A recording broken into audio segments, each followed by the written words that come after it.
So now we're going to be looking at the psychology of abusers.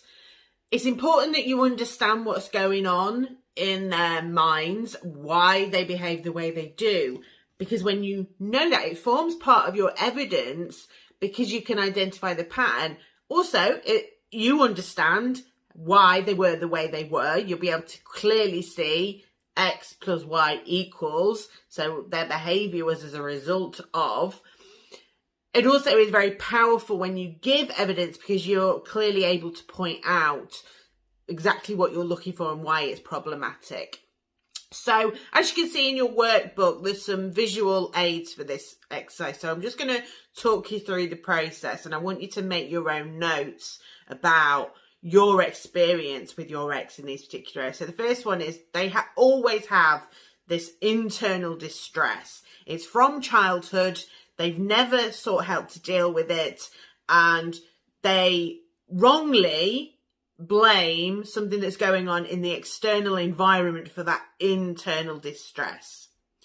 They will then act in inappropriate ways, thinking that's what's going to make them feel better, but actually they don't. It doesn't make any difference because they're not dealing with the core problem. If you try to point anything out to them about their behaviour, or maybe even give them some idea of maybe you should speak to someone, maybe you should, get some therapy, they respond with anger, silent treatment. They struggle with negative feedback. It creates even more stress. So then they go back in and they'll blame you at that point. The only reason I need counselling is because you do this.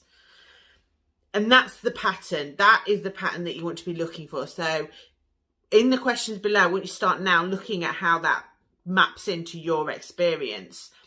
We're then going to take this a little bit further and start looking at some specific behaviours. So there's 10 different behaviours listed there, broad behavioural patterns.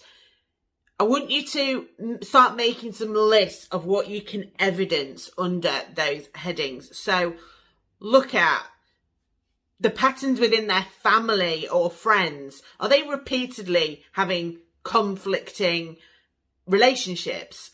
Their relationship history will play into that. Do they deny any inappropriate behaviour? So as far as they're concerned, everything they've done is either someone else's fault or perfectly valid.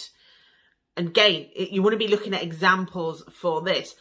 Do they avoid getting help for what is going on, avoiding help for their outbursts, avoiding help for, if they say they're depressed or stressed and you offer help, do they shut you down?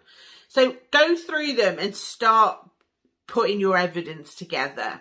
So we've looked at evidence in Evidence Tracker. This is going to keep adding to this, and this is where we form the specific patterns that you can start to present.